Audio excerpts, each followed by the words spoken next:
Bien-aimés, que la grâce, la paix, la miséricorde de notre Seigneur et Sauveur Jésus-Christ soit encore avec vous et que vos cœurs soient encore abondamment disposés à recevoir ce message avec joie, amour, simplicité et sincérité de cœur au nom de Jésus-Christ. Amen. Bien-aimés, je vais vous parler d'un fait qui se passe un peu de partout dans le couple chrétien. Bien-aimés, d'autres ont déjà arrêté dans leur tête que le mariage est une prise en charge.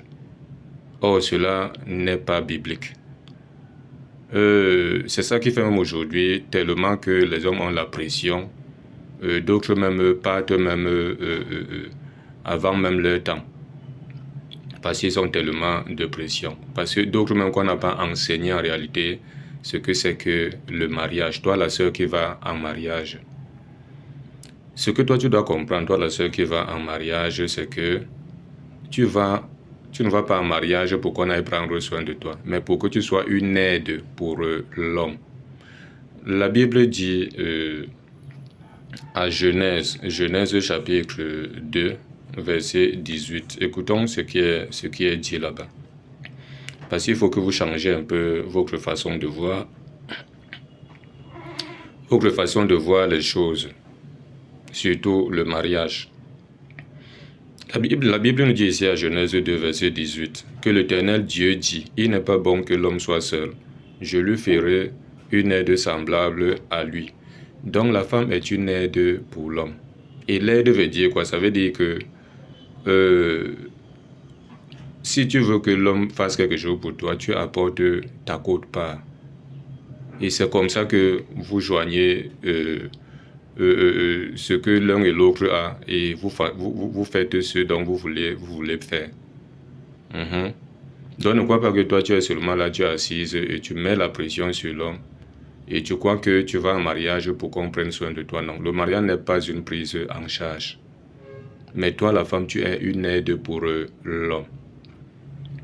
Il faut que vous compreniez davantage que vous ne partez pas dans un mariage, dans un foyer pour commander l'homme, non.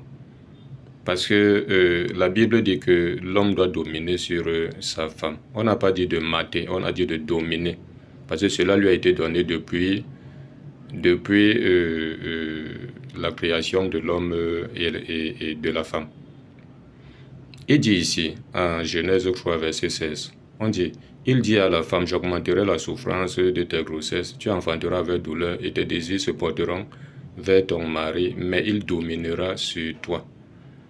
L'homme est celui qui domine sur sa femme, parce que c'est l'homme le chef de sa femme, et non l'inverse. Ces femmes qui vont dans les foyers pour commander l'homme, elles doivent se repentir, parce que ce n'est pas biblique. Non, l'homme est le chef de la femme. On n'a jamais dit que c'est la femme qui est le chef de l'homme, non. Christ étant l'époux, et il est le chef de l'église que nous sommes. C'est aussi comme ça que l'épouse qui est la femme, l'homme est son chef. Voici ce que 1 Corinthiens 11, verset 3 nous dit. Je veux cependant que vous sachiez que Christ est le chef de tout homme, que l'homme est le chef de la femme et que Dieu est le chef de Christ. C'est une hiérarchie et non l'inverse. Donc nous sœurs doivent comprendre que si elles vont en mariage, elles partent se soumettre à l'homme et non pour aller commander l'homme. Non, c'est interdit. Voici ce que Éphésiens 5 nous dit ici. À partir du verset 22. Éphésiens 5 à partir du verset 22 nous dit. Femmes, soyez soumises à vos maris comme au Seigneur.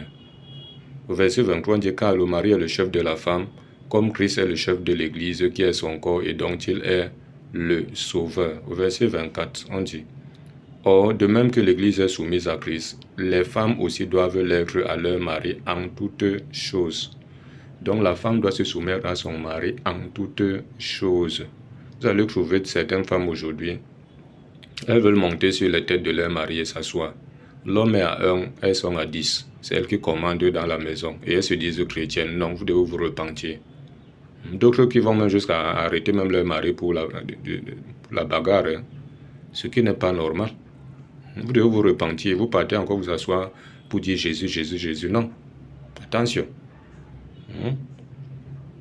On continue la parole de Dieu ici. On va prendre 1 Pierre 3.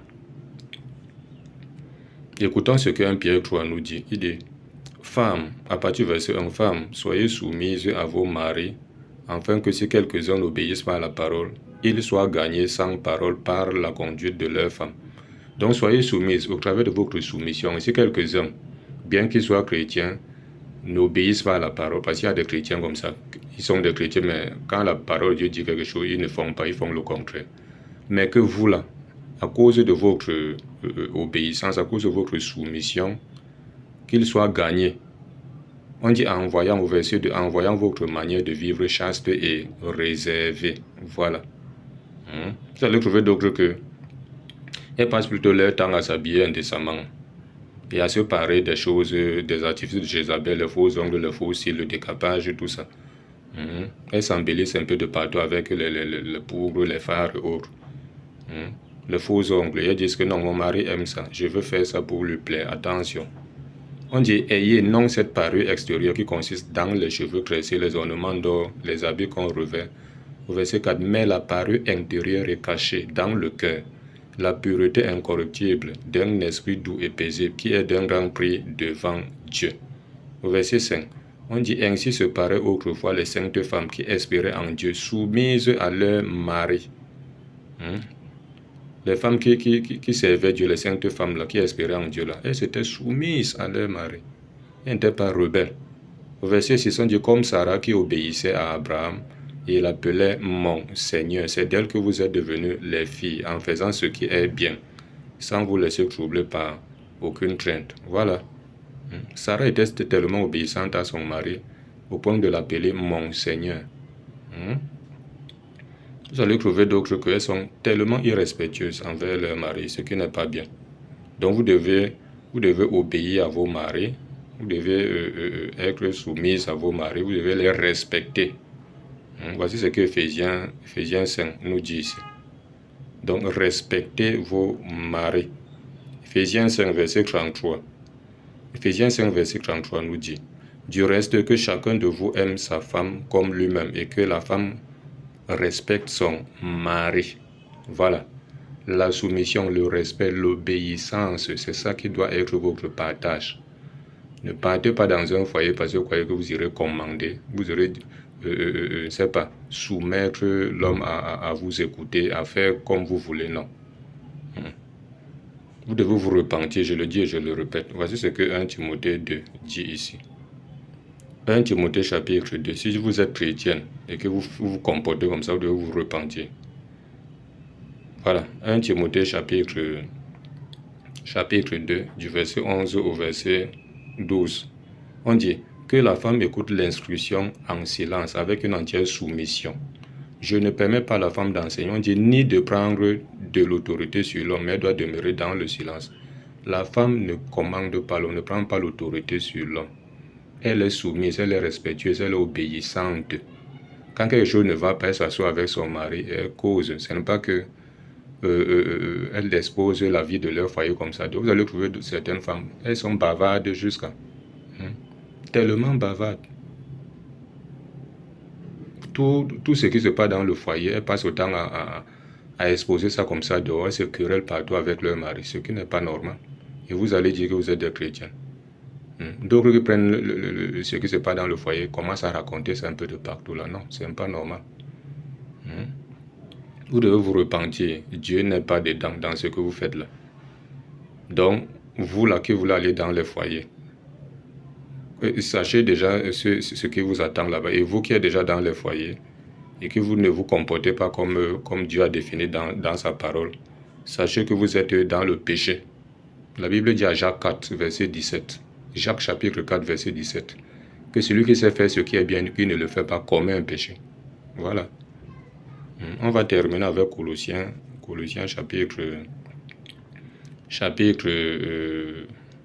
3, verset 18. Colossiens 3, verset 18 nous dit, femmes, soyez soumises à vos maris comme il convient dans le Seigneur. Voilà. Soyez soumises à vos maris comme il convient aussi dans le Seigneur. Donc, comme vous êtes soumises au Seigneur, soyez aussi soumises à vos maris. Et vous verrez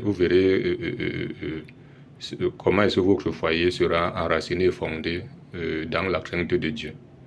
Voilà, donc c'est un peu ça. Parce que si vous ne le faites pas, c'est le diable que vous attirez dans votre foyer. Et quand le diable vient déjà et s'installe, sachez que ça sera un désordre et un foutoir. Voilà. Et demain, après demain, vous finissez encore comme ça dans ce désordre-là et vous partez encore en enfer. Vous ne serez même pas un modèle pour les autres. Parce que les couples chrétiens sont des modèles pour les autres couples qui ne sont pas des couples chrétiens. Ok, dans la paix au nom de Jésus. Amen.